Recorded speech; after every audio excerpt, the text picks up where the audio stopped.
Autographs through the mail, episode number 14, All Hail the King. So the title of this video, All Hail the King, is the clue to the last autograph I'll be showing. So let's get straight into it. First we've got, and these all took around a week. I think some a little less, some a little more, a week to 10 days, 5 to 10 days. First we've got Bill Heath. So this is a 1970 Topps. These are stamped, one of the stamped Topps original from 2015. I always kind of like those cards to try to get those signed. So 1/1 from Bill Heath. Next we've got, so I had this card signed by two players already. I had it signed by Vance Law and Johnny Ray. And I sent out to Bob Long. This is a 1982 Topps. And I actually had two of those. So we completed both of those cards. So 3 autographs on one card. Next we've got Jay Hook. He signed 2 of 2. This is a 1982 Renata Galasso 1962 Mets team. So there was the whole team of the 1962 Mets. I believe that was the first year they were an organization. And there's not many of these guys left from that team. Jay Hook is one. I think Frank Thomas is another. So I might see if I have Frank Thomas. I had a couple of those sets. Pretty neat looking cards though.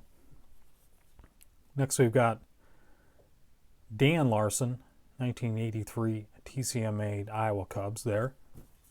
Next we've got a really great football player, Bruce Armstrong, really good signer. So he signed a 1991 Fleer.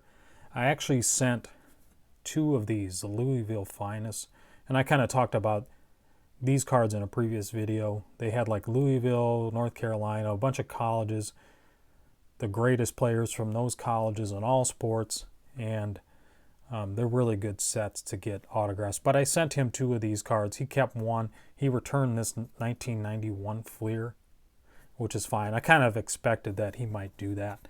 Some of these guys will keep cards that they don't have, and they'll either keep them or they'll return something else. So next we've got Jim Zorn. This is a 1977 Topps. Record breaker, most yardage by a rookie. He signed 2 of 2. And this is a 1981 Topps. And actually that is Steve Largent in the background there.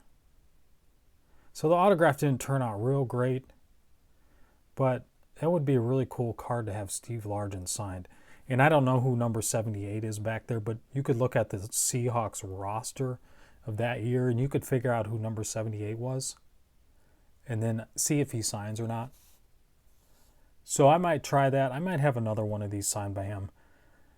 And maybe I'll, because like I said, that's not the greatest autograph on there, but it would be pretty cool to have that done by Steve Largent as well. So next we've got Bert Jones. So this is a, I think, 94 Ted Williams Company card. So the Ted Williams Company, they had some sets, some minor league sets, and then some greats, football greats, and baseball greats sets. They're really neat looking cards. So we got 2 of 2 from Bert Jones. Again, an 81 Topps there. Next we have a Virgil Livers, 2 of 2, signed a 77 Topps and a 78 Topps. Next we've got Pat Curran, 1977 Topps. He signed 2 of 2, another 77. I've got a ton of 77 Topps, so you'll probably be seeing quite a few of those coming back in. Bruce Gossett. I have a lot of 71 Topps as well, so I'll try to get a lot of those out. So 71, and then I think this is a 66 Philadelphia. The Philadelphia cards all kind of look alike. 65, 66, 67. So I get those kind of confused, but hard to remember. Next we have Billy Ray Barnes. I think this is a 62 post. I really like the postcards, but there's not a lot of these guys around anymore that are alive and signing. So Billy Ray Barnes, he signed 3 of 3, 63 Topps. And I believe this is 62, the black border. Next we have another 62 Topps. This is Bill Kilmer. He was a really good quarterback, played for a long time. This is his rookie card. I think it's a short print as well. So we got 3 of 3 from him. So that card at 72 Topps, passing leaders, so he's on there. Greg Landry also signs. So you could get that multi-signed. And then Roger Staubach, this is actually his rookie year, so that's technically a rookie card for him. I'm not sure what that card book's at. And then I had this card signed by Deron Talbert, and then Billy Kilmer on there. Roger Staubach showing up again on that one. But I don't think Staubach signs at all. Next we have Juan Berenguer. So a 1980 Topps, or TCMA, minor league Tidewater Tides. Pretty cool card there. I really like these cards because, you know, in the background you see the advertisements, and they just kind of have some odd photos, and you know, these guys were toiling around in the minor leagues for a while and finally made it. You know, a lot of them didn't make it, but Berenguer ended up being a pretty good pitcher in the majors, probably 10-year career or so. So he charges $5. I sent him $20 and 4 cards. So there's that one, and then I had 3 of these. So I already had, and I just picked up these cards in a lot or something. They were already signed by Dwight Bernard and Dan Norman. So I had 3 of those, and I completed 3 of these. Juan Berenguer to complete it. So 1 and 2 and 3. It's pretty addicting, actually. Once you get you get some cards multi-signed, I really enjoy getting those back. Next we've got Walter Payton's brother, Eddie Payton. He signed 2 of 2. He sent me a fantastic response. Really cool dude, really nice guy. So we got that card, and we've got the Football Brothers card. I believe these were 1980, 82. So he's on there with Walter. So that's an 82 there, and this is as well. And next, so this guy, next guy, he was a notorious non-signer, and all of a sudden he kind of started signing. And it's Bob Veal. So this is a 66 Topps and a 69 Topps. And I sent him those 2 cards and $10. And if you see this photo in the background, he sent me this one back. So I sent him $10. He sent me this photo. He signed 2 cards. And then he responded to my letter. He gave me a great response. He really just seems like a great guy. It's kind of odd. You know, you'll have these guys that just for years did not sign, and then all of a sudden they start signing.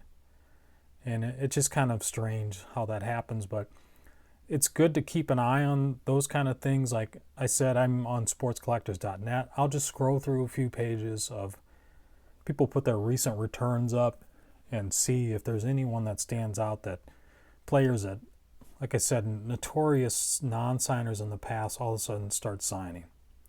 Like with Juan Marichal and Jim Palmer, you know, they're charging, but they're signing. So, you know, that's how I find out that kind of information. So we got this photo he sent me. It says Family Memories of Days Gone By. So you got Willie Stargell, Roberto Clemente, and then he signed it there, Bob Veal. He was a really good pitcher. He was a stud. He had a ton of strikeouts, I believe, and you know, he had a good ERA. Yeah, you can see 250, 276, 229 strikeouts.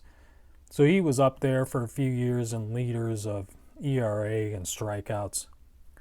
So the final one we're showing here is the answer to the title, All Hail the King, of this episode. So we've got Jerry the King Lawler. And I love these cards. These are 1982 Wrestling All-Stars. I have the set of these, and I picked up some extras, you know, a few years back, and they've kind of exploded in price since I bought them. You could find them relatively cheap, Now they're quite a bit, and these are considered, most of these, like, I think there were 2 sets in 82, so there was Series A, Series B, 2 sets in 83, a Series A and Series B, so there's, I think, 72 cards total in each set. And I had 2 of these cards, so I sent him, I don't know if he's signing for free, I think he is, but I sent him $10, and honestly, I don't really know the price of this Jerry Lawler card. I figured it was probably worth $40 or something, $30 to $40. So I sent him $10 and 2 cards. He signed both cards, signed them in silver, and he actually returned my cards in these top loaders. I don't think I sent them in anything. I just sent them. And somehow I'm shocked that they made it back, because the envelope I sent them in was totally mangled. It must have got caught in a machine, but somehow these stayed in the envelope. And he also sent me a note. I'll show you guys that note. So he says, you know, these signed cards are worth around $300 each now. Enjoy. Jerry Lawler. Well, I think he's probably off on his pricing. You know, the cards themselves are a little beat up, but, you know, I did go back through and look at eBay, and it looks like they probably sell for $150 each. But, you know, I had no idea. You know, I probably would have sent him a little more money, to be honest with you, probably $10 a piece. But, you know, it looks like he's not charging from looking on SCN, but people are sending him money, and they're either getting them back for free or $5 each. So I sent him $10, and he signed them both. Got this letter response back there too, so pretty cool response.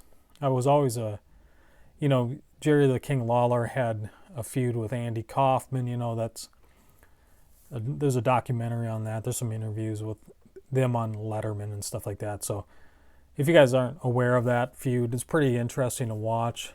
But I'd have to say that is definitely one of my favorite responses of all time, right there, Jerry Lawler. Just the fact, those cards, and then it's also Jerry Lawler.